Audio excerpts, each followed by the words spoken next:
world, because whatever you talk about football these days in the world, you have no option but to mention the Africans. But somewhere, somehow, we are still cornered in a way or two. Last Saturday on Game On, we had a similar discussion. Yeah. We said that we've been done in at the World Cup as Africa before. Remember 1998, Cameroon versus Chile, 2 clear goals disallowed. Then, in the case of Portugal yesterday, there was a goal that they scored that kind of looked offside, and usually that would be checked on VAR. Yeah. And the referee was obviously positioned in a place where he could see it. Why didn't they even look at VAR? Was that offside to you, or a clear goal? Okay, my question first is, why was VAR created? Why not in 1998, after Cameroon was denied 2 clear chances? It was created way after Lampard was denied a goal. So it means it's special, it's for them, maybe. I'm not so sure about it. In the case of offside, I also wanted to see it through the VAR. To me, it wasn't so clear, I wouldn't say. It was a clear offside, it wasn't so clear. But at least give us that benefit of doubt. Benefit of doubt, Let yes. us see it, let us... Well, while we mention about that, I would also want to recoup the match between Japan Yes. and Germany.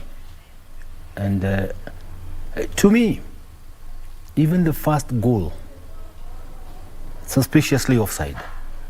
And of course the second one was now denied, but as long as Germany was leading, all was well, until Japan came back from the dead and took the match. But there's one thing about these people, the Japanese, if you remember, even days gone by, the days of Pearl Harbor, where the Americans were hit by the Japanese, and they hit Hiroshima and Nagasaki. But if you remember what the Japanese did, they did what they called the kamikazes. They had a kamikaze squad, which was suicide squad. And all they did in the Pearl Harbor, you come in your plane and you hit the ship, you die, and the whole ship is burnt. So there's one element about them, and I kept telling whoever we were with out there, that do not underrate the Japanese. Anytime until the game is over, do not say it's out. And there it was. Very quickly, I'd like us to pay tribute to a former player of yours who was part of this analysts panel back in the day, Ronnie Watsierra. You remember? Yeah, Ronnie, yes, part of Ronnie. the Kenya Breweries team that won the Sekafa Senior Challenge Cup in 1989, played for Kenya. In about 30 seconds, what do you remember of Watsierra? Ronnie was the captain of the team, and Ronnie was one excellent example of a good defender. He had speed, he had pace, he had everything. And above everything else, was very charismatic, had the humor, and it had all it takes for leadership. No wonder during his time, we won the Sekafa Championship 3 years in a row, 1988, 89, and 1980, under his captaincy. So we remember him for such deeds. Ronnie Watsierra, you are sorely missed. Our belated condolences to the family. We weren't on air at the time he went to meet his maker, so we take this opportunity to wish you all the best. We'll be out now briefly for a break, but we'll be right back. Qatar, Senegal, on the way.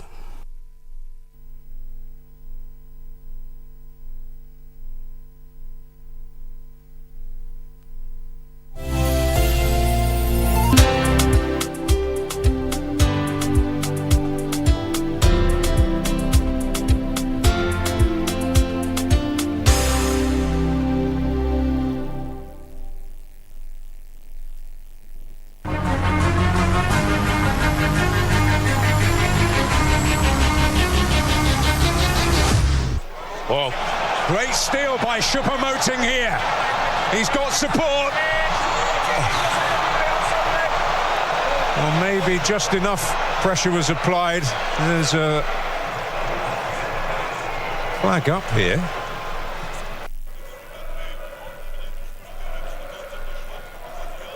Vargas's touch. Xhaka.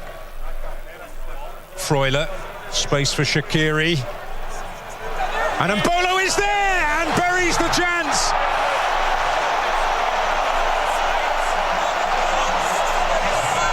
And no celebration. Mbolo was against the nation of his birth. And Switzerland, when they're around, they can't switch off. Oh, wonderful dancing feet, but the angle always against him.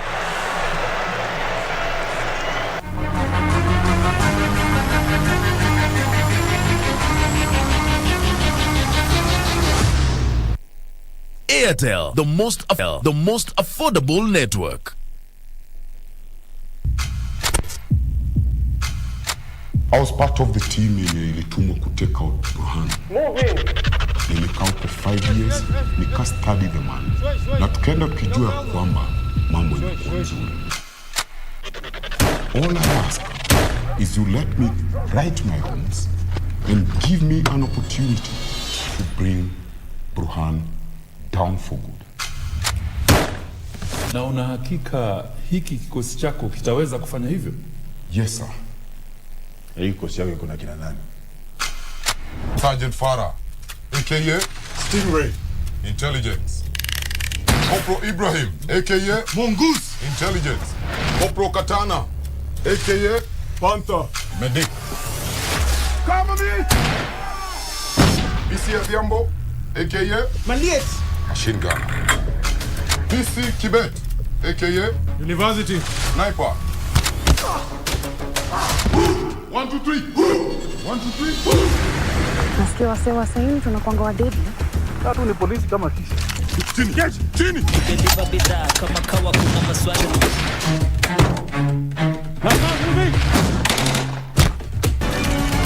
Return to base. I repeat, return to base.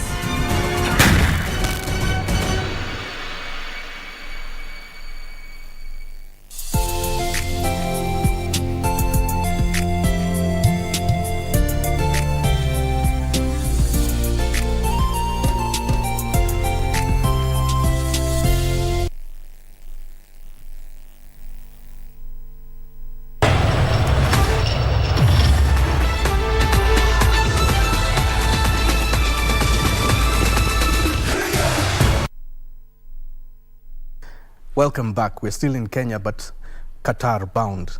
Qatar are hosting Senegal in their second World Cup game of the FIFA 2022 World Cup. This is KBC Channel 1. Catch us via Signet. Get on your WhatsApp groups. Tell your friends to switch on. Get on Twitter, get on Facebook. This is where it's happening. We're back. Beldina Odembo and Patrick Nagy. This is our second session, second half. It's Now Matters Qatar, Senegal, business. Mendy, I see he's made the starting 11 for Senegal. He didn't have the best of stats against Holland. Yeah. A lot has been said about him. I was 50-50 about him starting today because it's not an easy decision for a coach to make. There is also the politics within the team to consider. But country first above all. Is it the right decision to start off with Mendy today? The thing is, though he didn't perform well, he has been even up and down in his club, Chelsea. Changing a goalkeeper for us coaches is something major. For you to get the first keeper, that's why you see some keepers will stay on the bench until they retire. They never play. There are so many aspects that you have to look at. Like match fitness, dynamics of who's playing, who are you playing against, what is their strength versus the strength of your keeper, what is their weakness, where can you capitalize on. So changing the keeper wasn't a 50-50 for me, but I think Mendy has to up his game. He really has to push, he really has to carry the team. You've seen some teams like yesterday, I thought Serbia's keeper is going to carry the team. He was doing well so far. A lot of keepers have been doing well so far in trying to carry their teams. So sometimes goalkeeper is half the victory of the team. I didn't see Mendy give that in the Netherlands game. Nagy, you gave us a very good coaching session last Saturday on Game On about the goalkeeping position, about how highly vital it is, and that it is the most difficult position to play in the field, yes, in football. Would you go with Mendy? I would still have played him if I were in that position because A world-class goalkeeper, well-renowned, has made a mistake. And the only difference between, like I was saying the other day, the difference between a goalkeeper's blunder and a striker's blunder is that the striker's blunder, the striker didn't score, so that one is easily forgotten. But once more blunder from the goalkeeper, it will be sung forever because it's at the back of the net, and that means the team loses. But to vindicate him for one match would be not worth of it. And I'm sure even the coach at the moment is giving him the second chance, that if he ever does whatever he did or he doesn't rise to the expectations, then that's the time he's got to hit the bench and you call in the goalkeeper number 2. But otherwise, goalkeeping is not an area to play around with. A lot of people are saying this is a walkover for Senegal. I don't quite think so. Football has no manners. But there's that feeling that if Senegal cannot beat Qatar, then they should just pack it up and leave. Is this a clear 3 points for us? Or is the fact that Mane is not there and this team heavily depends on him clearly to score goals an issue? Do we expect victory here? Okay, money is a factor, but I think we have other good players who have stepped in. Like Dia? What I think is that I wouldn't call it a walkover because everybody is running for 3 points. Qatar are at home. They're really going to give Senegal a run for their money. I'm sure of that. But Senegal has to up it. Senegal has to get 3 points. Coaches, you wanted to say? Yeah. When you look at the two, both have lost their matches. No. And each one of them want to salvage their image, their name. Qatar is playing at home, which is more difficult because you're saying that your father watching you, your mother watching your you, neighbors, your enemies, your enemies, etc. And some say, I told you about that guy, he's no good. It becomes more difficult. I sympathize with Qatar much more than I would with Senegal. In as much as, of course, being who I am, I would rather, okay, also Senegal wins it. But when you look at the situation between Senegal and Qatar, is just like the situation between Germany and Spain. Was it Spain? Do or die. Do or die situations, okay? So, but this one is on the lower level and this one is on the upper level.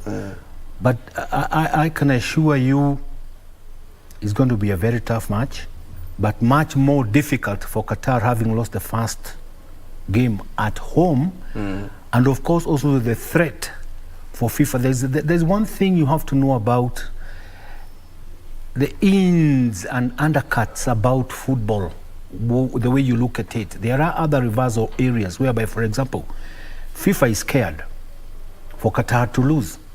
Because once Qatar loses, then what does it mean? The whole tournament is waterlogged and people will not go to watch the matches. So you might find situations whereby the referee has had to lean on one side, a wee bit on one side to overcome the other. Just like yesterday's that match. Portugal. Portugal. Of course, Portugal had to win. And therefore somebody has to lean somewhere and not ask for a VAR replay, because once the VAR comes in, then you're going to say, no, then that's not a goal. So you forget it. And also FIFA, they are likely to say, oh my God, we wish so-and-so goes through. Because the loss of Senegal will not mean so much. But the loss of Qatar at home and in the World Cup at this situation would be very telling. So the referee sometimes is told, just be there, but... Because Portugal also earlier in that game had a situation whereby João Felix looked like he had been kicked on the lower part of the shin and they were denied a penalty. So that's sort of balancing the argument about sort of the ref leaning on one side or FIFA leaning on one side, because then why wasn't that penalty given earlier? Anyway, let's have a look I tell you they do. And I've been at this game for over 40 years, right? Yes. I've played my football, or administered football in Europe, in Americas, in Brazil, all those. And we've seen them, even the Cup of Nations, we've seen them. And what you have to look at is that final moment. Example of offside situations. if they did not replay yesterday's situations, why didn't they replay? It's because they knew the replay would harm the child, the child who's being favored. So the referee is busy running into the center of the pitch and say, play on, play on. Yes. Okay, I feel you. Beldin, let's now switch gears. Qatar a bit. You look at the captain of Qatar, Hassan Al-Heidos, brilliant career, won the AFC Asian Cup with the UAE in 2019. And then last year, and I bumped into this game just like that on television last year. These guys went on to win the Arab Cup with Qatar.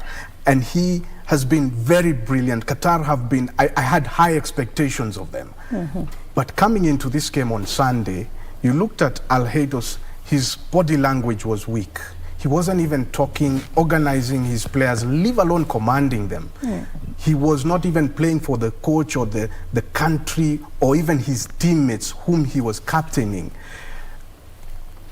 What a disappointment. How do you feel as a coach when your captain is not leading from the front as he should? Could have been stage fright.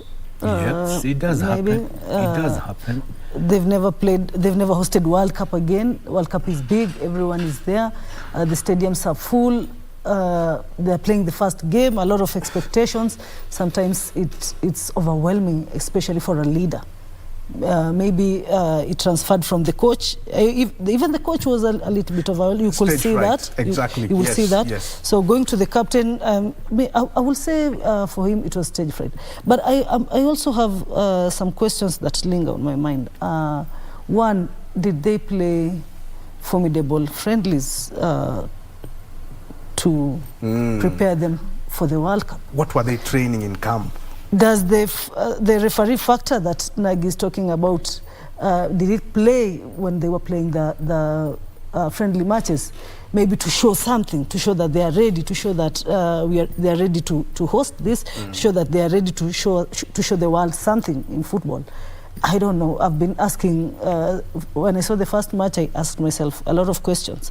And another question was, is it really fair for a team to qualify by the virtue of just being the host? Maybe you need to be in the competition to feel it.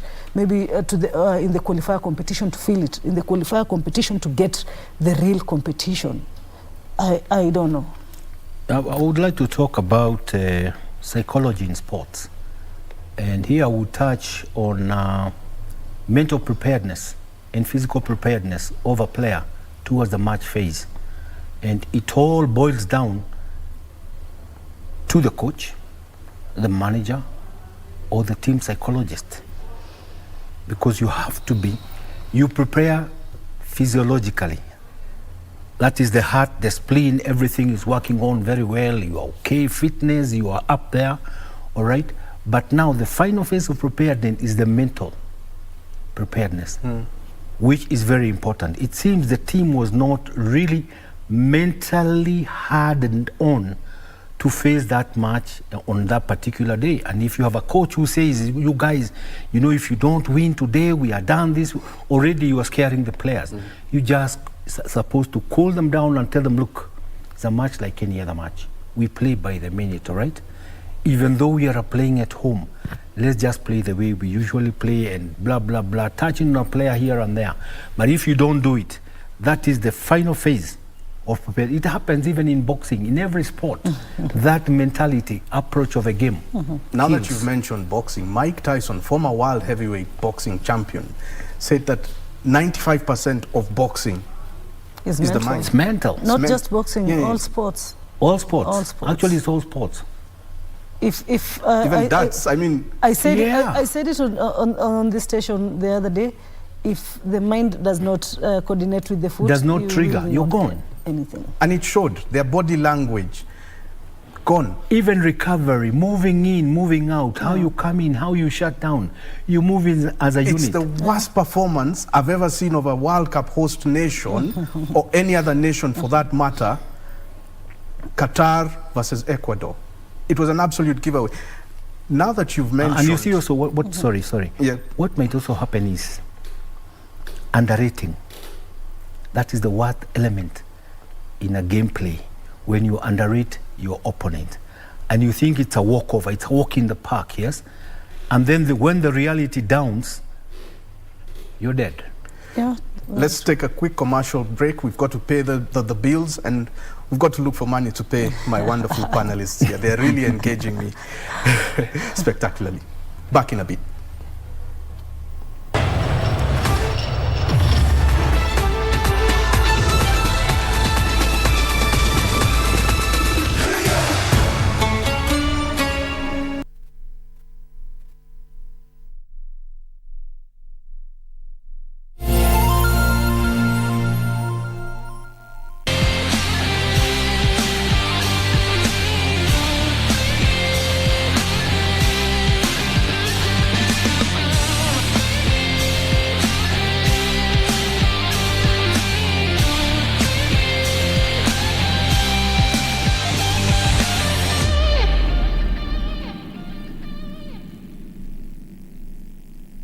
Feel the excitement. Relish every moment. Get 1.5 GB at 50 bob, valid for 3 hours.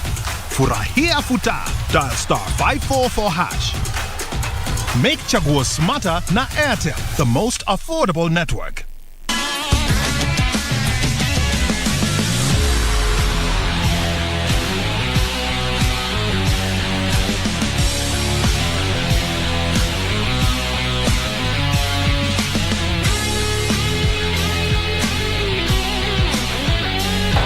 Make transactions anywhere in the world with the NCBA Visa card and stand a chance to win big. Join the FIFA World Cup 2022 when you win an all-expenses-paid trip for you and your +1 to watch 2 games. Or win exciting weekly prizes that will make your FIFA viewing experience super duper. All it takes is a swipe or a tap to pay 2,000 Kenya shillings or more with your NCBA Visa debit or credit card.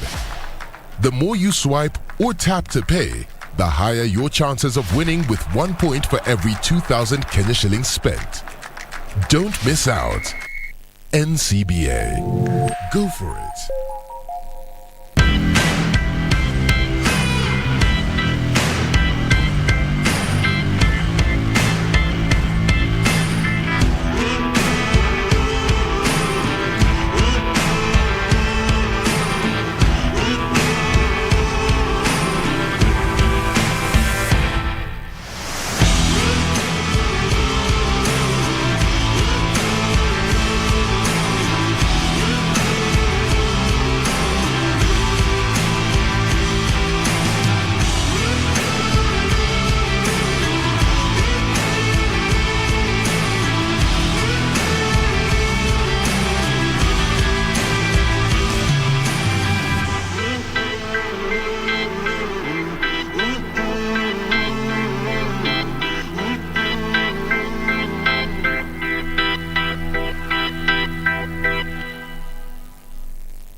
Kupata maisha kama Skiza tune yako, bonyeza *811 *816 hash.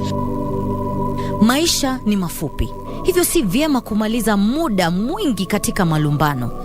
Hesabu baraka zako, wathamini rafiki zako na tabasamu ili udumishe amani. Kupata maisha, bonyeza *811 *816 hash. *811 *816 hash. Make transactions anywhere in the world with the NCBA Visa card and stand a chance to win big. Join the FIFA World Cup 2022 when you win an all-expenses-paid trip for you and your +1 to watch 2 games. Or win exciting weekly prizes that will make your FIFA viewing experience super duper. All it takes is a swipe or a tap to pay 2,000 Kenya shillings or more with your NCBA Visa debit or credit card. The more you swipe or tap to pay, the higher your chances of winning with 1 point for every 2,000 Kenya shillings spent.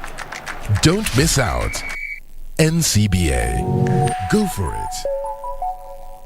Feel the excitement. Relish every moment. Get 1.5 GB at 50 bob, valid for 3 hours. Furahia futa. Dial *544 hash. Make chaguo smarter na Airtel, the most affordable network.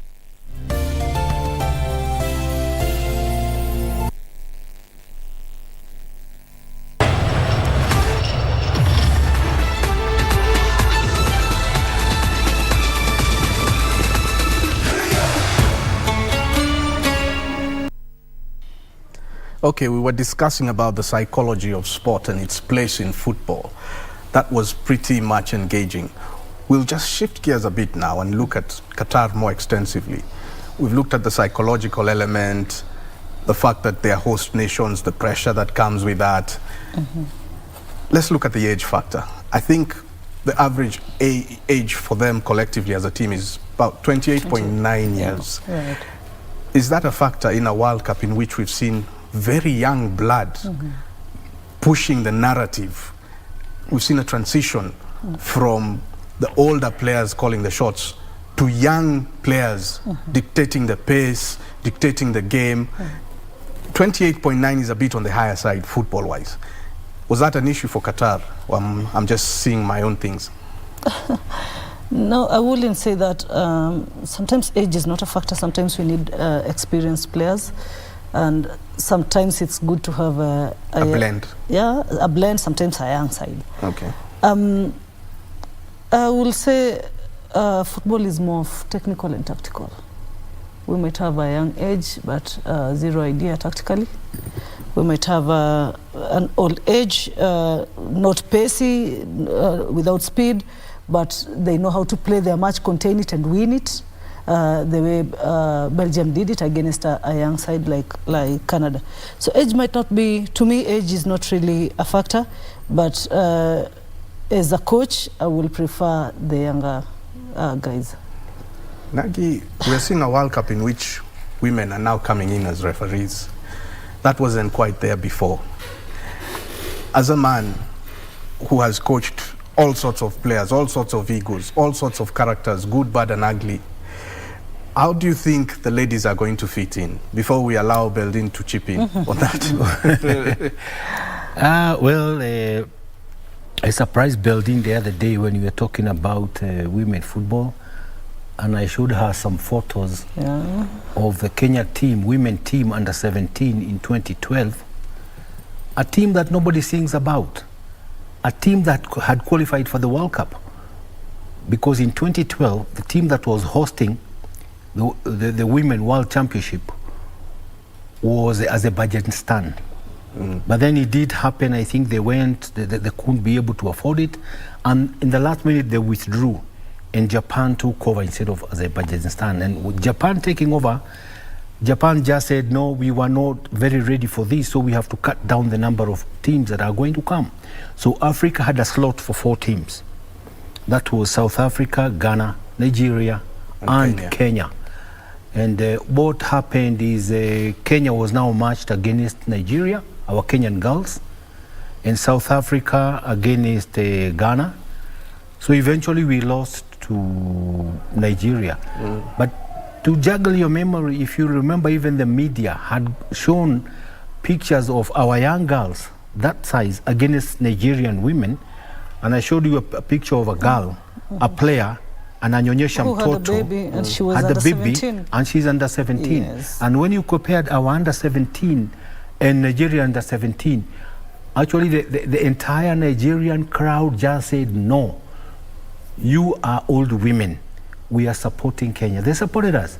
But of course, with time, as time went on, of course, the more stronger you are, the better you are, okay, physiologically, cardiovascular, breathing system, etc.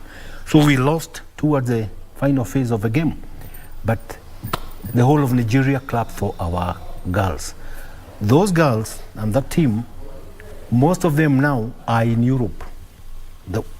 On scholarship or? On scholarship, okay. Playing for other teams. Yes. So that's how far we get. But yet again, we do not know because we do not treasure our own, because we do not care about it, because football or most of the sports in this country have just gone south. Yes. You have people who are not interested in football, who do the sport, people who don't know the sport, people who do not know anything about it. They get there to chew, and when they chew, they tell, brother, come, we chew, and up to Kenya or up to the country, it doesn't matter. We've even forgotten the boys who won the inaugural Africa Cup of Nations under 16 in 2018, just 4 years ago. That is right. It was called the Coca-Cola because they were the sponsors of that tournament. Yep. So that name has to be mentioned alongside the Africa Cup of Nations. Here at Afraha Stadium, we beat Nigeria. It was difficult. Those guys were like superstars. I mean, they were like a Premier League team, but we beat them fair and square. Belding, how does the lady fit in coaching? You've coached boys, and boys are like young men. They can be pretty aggressive. How do you manage that situation? And now we're seeing ladies coming in as referees.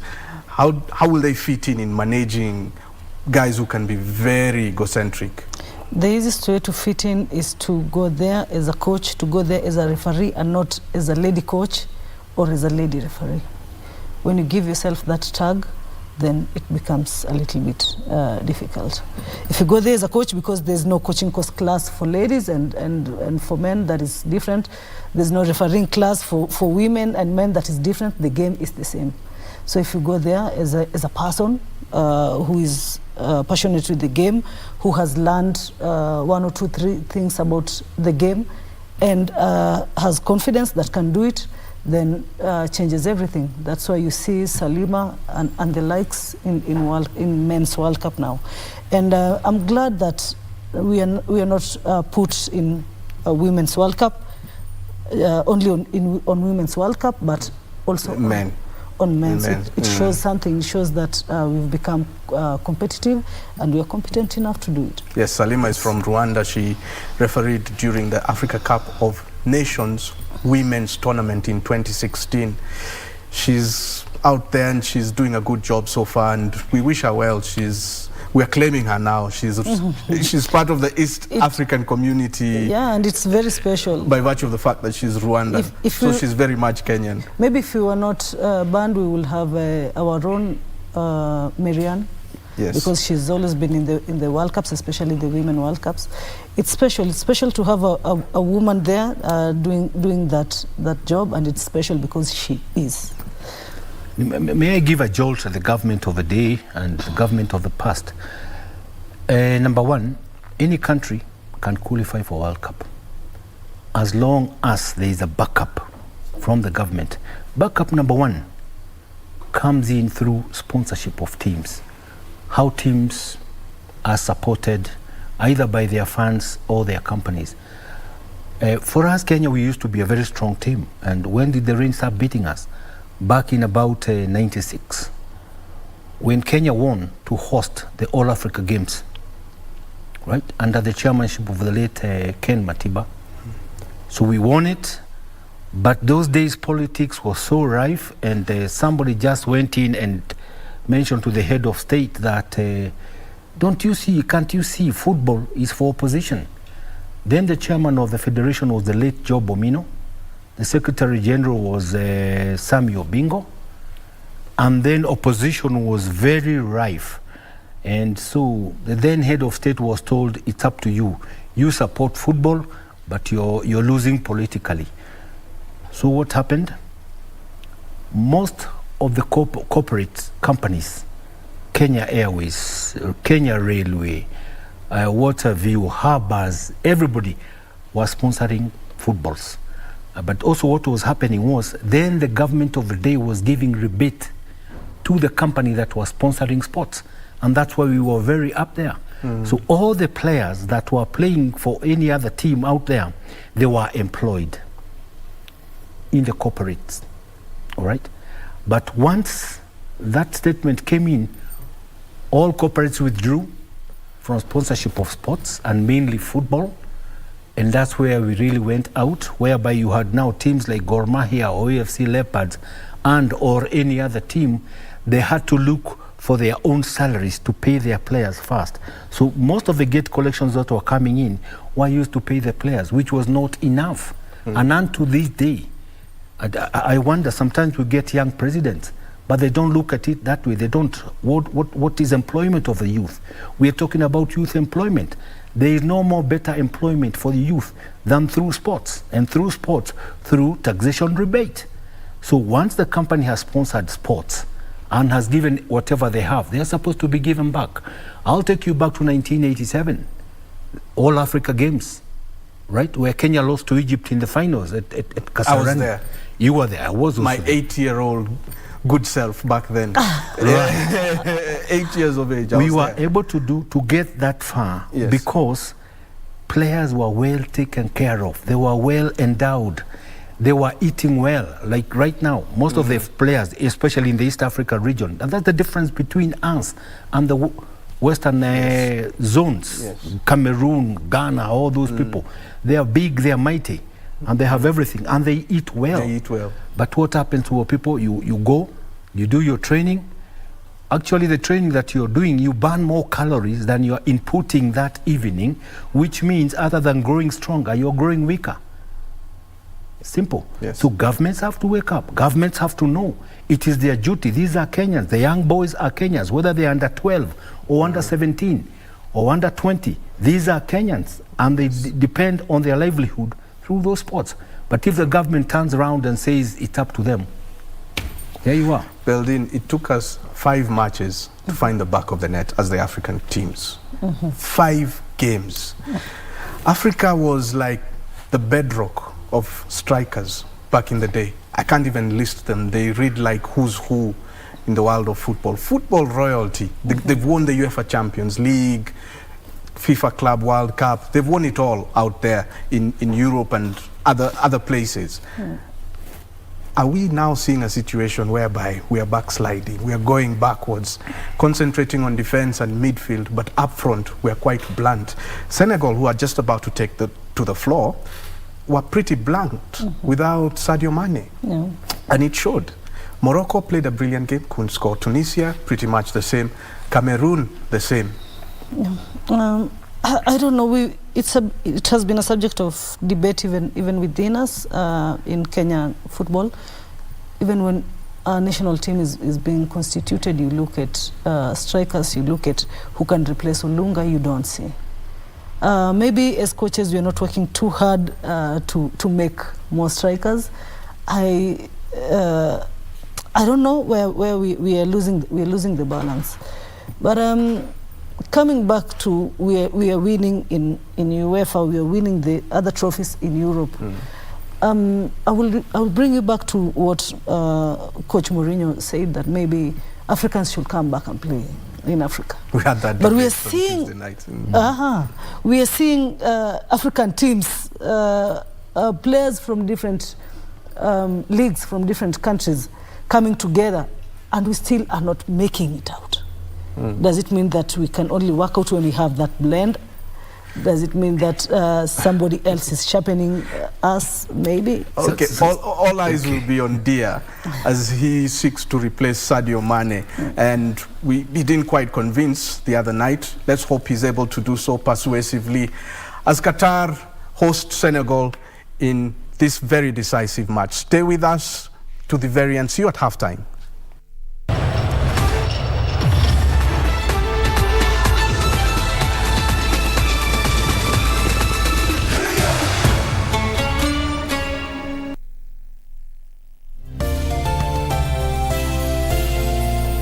Mimi hutumia mbolea inayoitwa Elgon Dhabiti DAP kwa upanzi wa mimea yenye afya bora.